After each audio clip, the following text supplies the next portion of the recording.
Welcome back, everyone. This is Jack Smith. Welcome to IT Horror Stories. A new episode today. And hello, Bob. Hey, Jack. Welcome to have you back again. Nice to be back. Yeah, welcome. Always grateful. Wow, somebody's grateful. That's so amazing. Okay, Bob. So first of all, do you have a DeLorean?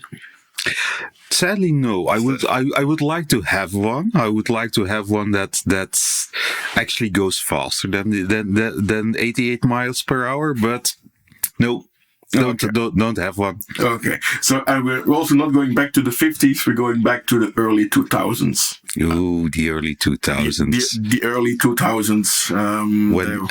When the internet was still a nice place to be. Yep. There was no Facebook, there was no Twitter, there was not even MySpace. Not even MySpace? Not even MySpace. MySpace came later. Okay. MySpace came 4 to 5 years after this went down. So it was still the time of the forums, and you could actually find what you were searching for without being in one big bubble with all the same answers. You actually still had diversity. Yeah. And you could you used Hasta Vista as your search engine. Oh, Ask Jeeves. Sorry, I wasn't Ask Jeeves. You're not a Jeeves person. Sorry, you're a Jeeves person. Okay, you're a Jeeves person. If I can have a butler, why wouldn't I? Fair enough. Have a butler. Oh, thank you. Okay.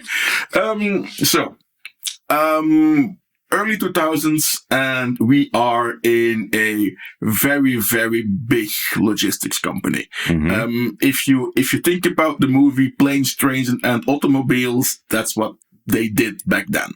Okay. Yeah. And I was running around doing some server stuff, doing some network left and right, and one of the days it was like, hey, we have an on-call system, like in case something goes poof, they call you, you grab your laptop and you plug in your cell phone so you could dial in because, well, laptops didn't always have Wi-Fi, and you would then use your cell phone, a Nokia, which would last 2 weeks on one charge. Those were the days. Yes, indeed, those were the days.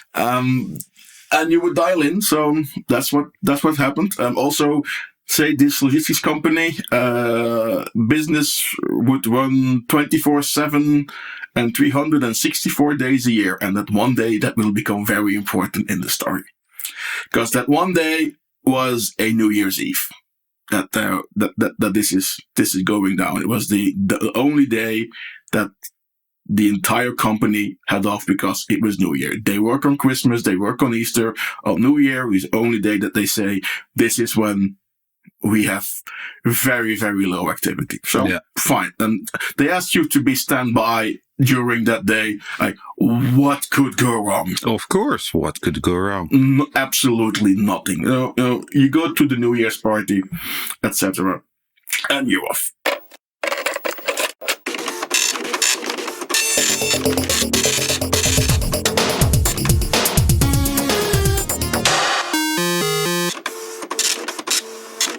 Meanwhile, at the office, there are a few guys there, obviously, and in the security room, there's a small standby thingy, and one of the guys sitting there looks at his panel, and one of the building goes offline. Like, bloop, all the sensors are dead. He's just like, tick, tick, tick on the screen. Must be something like the entire building is offline. It must be a system error. Of course, it's New Year's Eve. Even the system wants a day off. Yeah, like, system has its champagne, like, la, la, la, just go on there. Fine, fair enough. Does his round half an hour later, goes into the building, filled with smoke. Yeah. Early fireworks? No.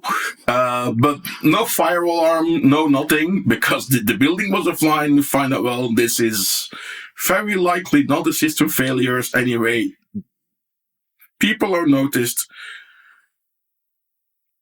and the on-calls get called up. It's now past New Year. Mm-hmm. I am holding my glass of champagne. I'm holding my dessert, and I get a phone call from the contact person that reaches out to the on-call. It's like, hi, yeah, we have a fire. And I said to the guy, well, Happy New Year to you. And I hung up. Because, like, practical joker. Yeah, of course. Again, New Year, fireworks. Why wouldn't you think that? Yeah, so that's goes on. He calls back, no, it's for realsies. For realsies was a term we didn't use back then. He said, no, we're not joking. Yeah. So, okay, what can we do? Well, we don't know. We don't have a procedure, but, stuff's on fire. Yeah, usually my first reflex would not be called an on-call guy, but actually call the fire department. That's most logical. I think that was actually managed already, but okay. But I don't assume anymore. Fair enough. Fair enough. No, it's so they call everybody up. I grab my laptop, I plug in my cell phone, I log in, and indeed, I see the server room in that building is offline. Like, okay, good.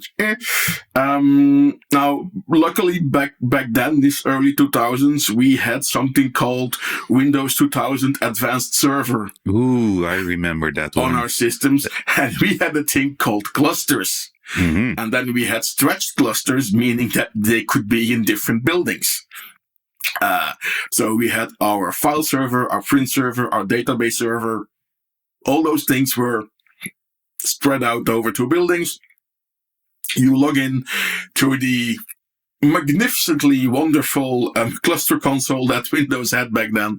And you say, okay, yep, all these servers are like in a panic mode, but they failed over to the active building that they are in. They are not in a split brain. A split brain is when they lose their config and they're in a panic and they're lost. And you fail over to the active things. Okay, like what can we do? I started calling my colleagues. Mm-hmm. Like I said, like, hi, Happy New Year. We have a fire. And they were like, yeah, Happy New Year to you. Now fuck off.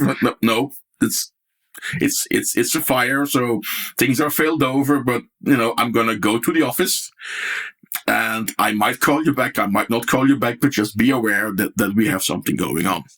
So essentially you were telling them stop getting drunk and at least be conscious enough to give half decent answers if I need that. That's essentially what you were doing. Yeah. It was good move. Thinking ahead, I knew there was a reason that I should stay low on the cocktails that evening. So, good for me. I go to the office and there's a big long lane that went up to the office back then. And I said, but so if I turn around the corner and I see flames coming out of the roof, I'm turning around. Mm-hmm. That was fair enough. That was fair enough. My thought, like, how bad can this be? Yeah, and honestly, in that situation, what would be your added value instead? Other than just being a spectator. Ooh, nice flames. Yeah, crispy. Yeah. So, So this is how it feels to watch the world burn. Yeah. Ooh. Now that's inviting. I know.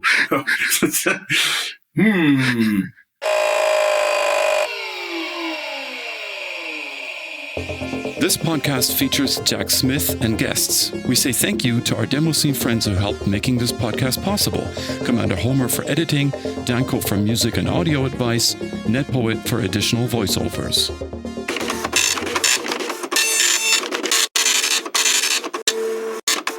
Want more tech horror stories? Smash that subscribe button on Spotify, Apple Podcasts, YouTube, or wherever you listen.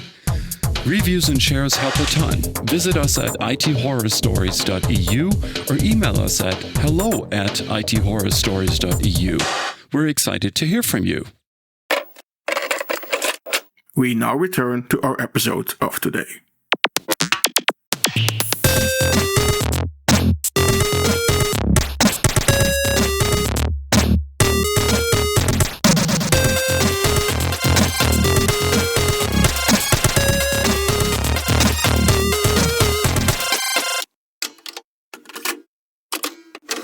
Let's not go there.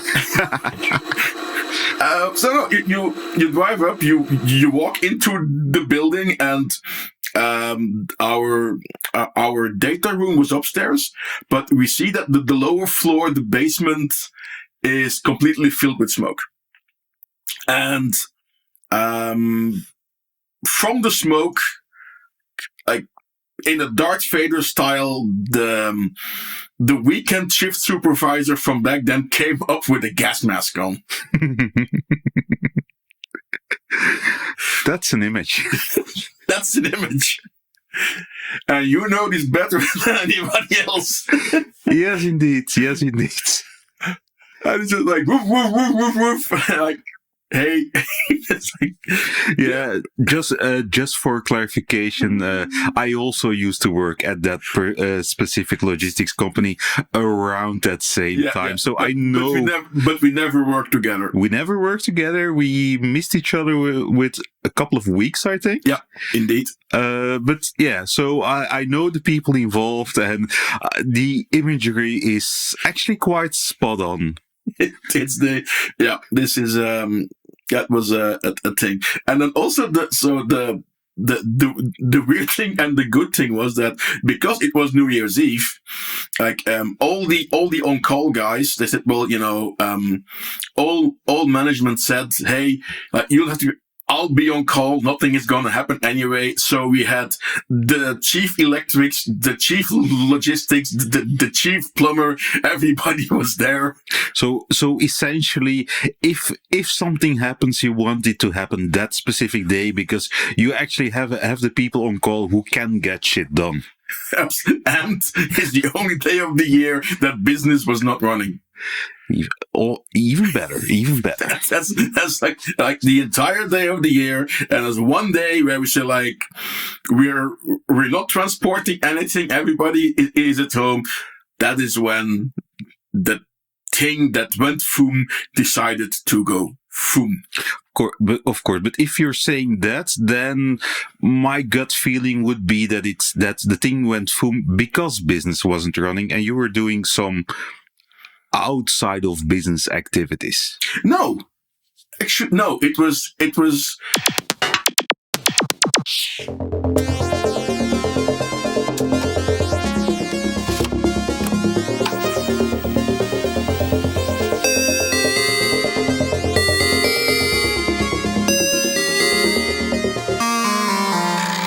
Here was that the no break failed to provide power, so the entire system it was feeding failed,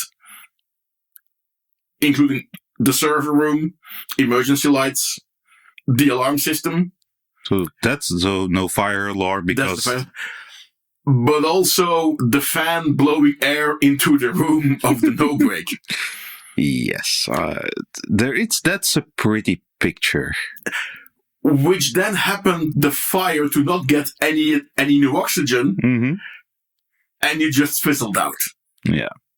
So essentially, you got a very lucky break. This was like the perfect disaster. Yeah, because you have a complete disaster on your, well, not a complete disaster because you were prepared with having your IT cluster up and running. You have your operations spread out, yada yada. Yeah, and from what I understood, the cluster actually worked properly. There was a clean failover and all of that. So that all on that account, you were nicely prepared and say good job done because it would have been much worse. Yeah. And whereas today you would get your prepared and tested scenarios from the shelf and start failing over things, back then we didn't have that. Yeah, exactly. So we were like, okay, file server check, print server check, big database server check, I was the Windows guy. The Unix guys, they will do their thing. I'm pretty sure they're notified as well. Cool. It was Unix back then. I didn't care about Unix. Fair enough. It was yeah, and from my experience, cluster failovers were some voodoo science. It's really I've been involved in quite a lot of them, and even if they were prepared in a very controlled environment, 8 out of 10 times they just failed somewhere in between for no apparent reason otherwise than a specific server said, no, not today. I am not feeling it. No, and the thing is, failing over is easy. Failing back. Yeah. Failing back is where everything must work together, and it would be good to get a sacrificial goat. Yes. Prepared next to you, because you might as well just for making sure that it would fail back, that it would actually do that. Yeah, and on the plus side, easy barbecue afterwards, because you would need a celebratory barbecue. I don't think we ever got one for this. There's a second Datacenter fire where we did get a barbecue, but that's a different episode. Okay. So we're not going there yet. On this one, everybody's there. They managed to bypass the thing, and power gets restored. Power gets restored through a wooden board that they MacGyver together with lots of power plugs, so that systems would have power again. And like, okay, sure, like you can power up again. So I think on January 1st, 5:30 a.m. I was bringing up the systems. Yeah. Well, it sounds quite period correct. If something went wrong during those years, you went back full MacGyver style, and usually it worked. It worked. It was in the same company that we were just doing rollouts and migrations, and then somebody came up to me one day and said, "Yeah, I've had a training about the thing that we're going to do. It's called change management. I think we should do this." And we were like, "Hell no! Like all this paperwork, like we know what we're doing. Mm-hmm. We got this. Like we know everything. We have our own documentation, and if users complain too hard, we might roll back."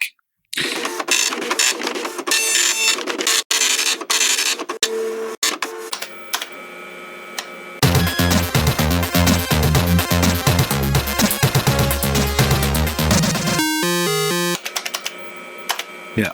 Actually, I had a stint at the same company 20 years later. They were still trying to implement change management. I am not surprised. Yeah, or at least they advanced to the phase where they could say to the management they had change management, but yeah, they had people for filling out documents, and the people actually doing stuff, they just didn't bother anything. They had a KPI on the procedure green. Yes, and then testing was to be scheduled. Oh no! It was done. They tested it. They tried one thing that they knew would work. So it was a check in the box. Yeah. Oh, yeah. Well, a good test scenario is mandatory. Yes. Yeah. Awesome. Well, we did not have that in the early 2000s. Up to that even away. I think in the first week, we actually had to shut down all the systems 2 or 3 times because they were redoing the power all the time, and it was I didn't even think it was a lessons learned, because they said, "Oh yeah, well the system broke, and we handled this well, and there was no business loss, so everybody was happy."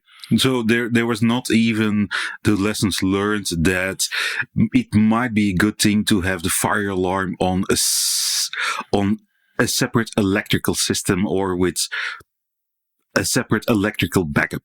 Let's just say that me as the IT Windows guy was not involved in that discussion. Okay. Fair enough. I would imagine that some things would have been discussed later on, technically wise and insurance wise and whatever. Although insurance, there was nothing to insure. There was no physical damage. Just. But by the way, wasn't that in the same building that burned down 10, 15 years later? I don't think that building burned down. Okay, because I remember vaguely that in that particular region where that company was located, one of their old buildings burned down once they left it. I was just wondering whether it was the same one or another one. No, because driven past it, so both the offices are now gone. Mm-hmm. They've been turned into parking lots. No, that specific building I have not seen burned down. So okay. Must be some maybe one of their technical hangars further down the street. Might be, but that specific one, to my knowledge, was still standing. Okay. Even after the company and we have left those premises. Yeah. So yeah. No, I don't think they burned down. It could have burned down because found out that next to the room of this set no break was a huge paper archive. Yeah. Okay. So the perfect disaster just got even more perfect. Yeah, exactly. At least the mineral oil for the no break was non-flammable. Well, no, it was flammable, but there was no oxygen to flame it. Okay. Yeah, but then again, for that particular company and in that particular time period, it was quite on par. Those were the rock and roll days. Yeah, exactly, exactly. Yeah, it's like, okay, we have a solution, we go for it, we implement it, and there we go. And we'll see what happens afterwards. Yeah. It is the, and we'll get to this in a different episode as well. You're like, we ordered an entire storage rack for the first floor. The floor cannot hold it, so we put some metal beams to spread the weight underneath, and that'll fix it. Yeah, that'll do. Yeah, that'll do just fine. And the poor people one floor below had no idea that the floor and the ceiling was crumbling over the 2 tons of hard disks right above their head. Yeah, but why would you inform them? People might start complaining.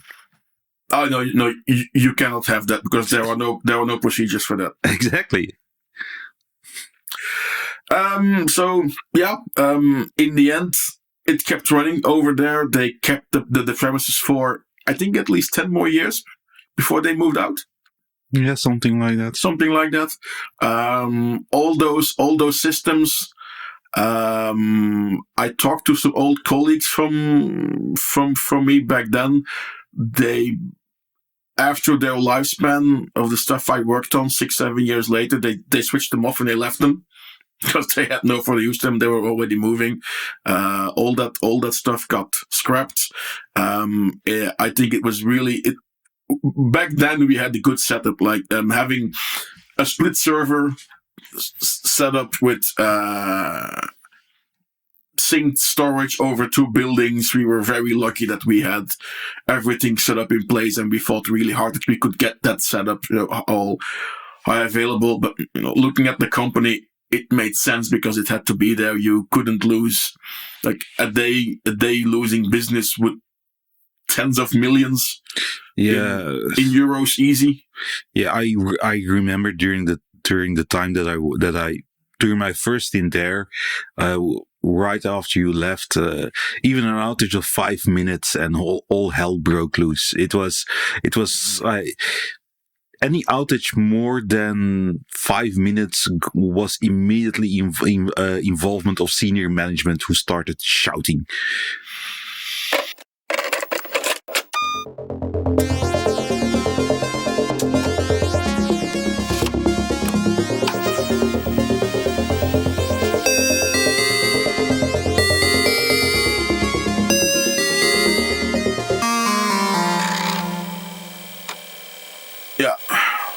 I luckily never had senior management shout at us for downtime, so that's lucky. But you were in the Windows team. I was more in the operations can't do their job anymore team. Then senior management tends to get involved rather quickly because other people are shouting to them.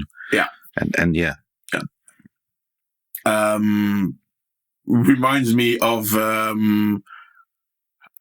crazy telnet codes to emulate mainframe terminals, which making mental note for another episode on that, because that was sitting in a small office finding out how to push Shift F13 in your telnet client, because that's the magic button that they need to do something. Yes. It's okay when you have the old mainframe keyboards with 24 function keys, but please don't shift them. But we kind of digress here on the first data center fire that I was honored to be a part of, actually. Any further things you would like to question or add, Bob, while we're sitting here? About that specific date? About that specific thing, yeah. Because I know there's many other things that we have touched, but we're not going there yet. Yeah, indeed. Let's think, because of course I heard a story in the past, so some of the blanks have been filled in.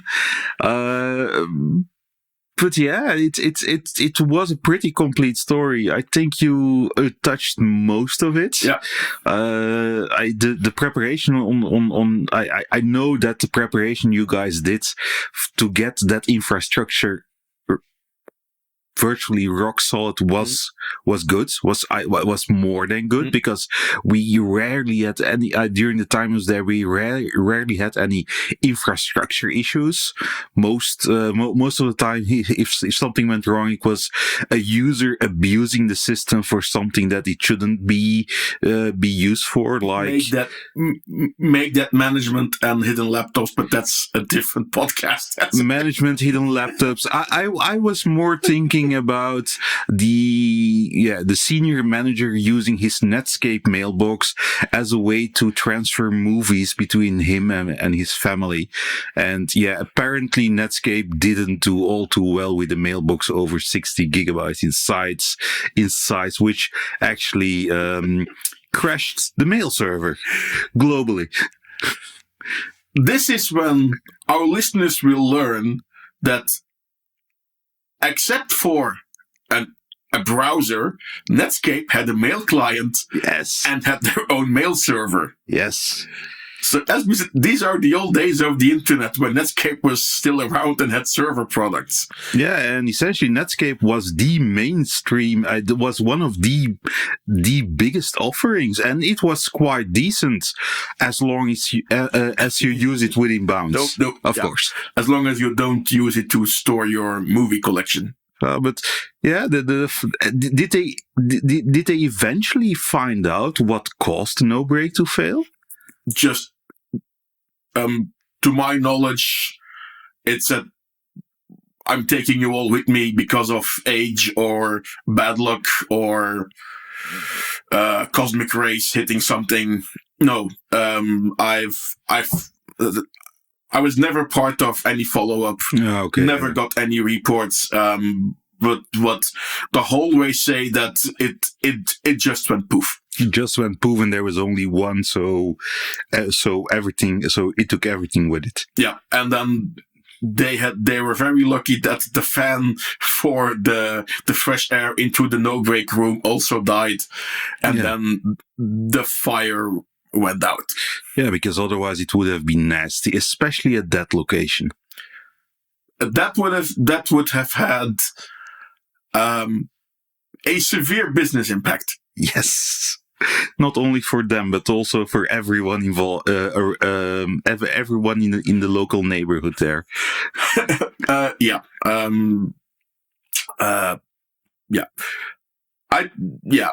think this is a good time to round off the first data center fire. Yes, absolutely. There will be others. And as always, thank you for joining. You're welcome.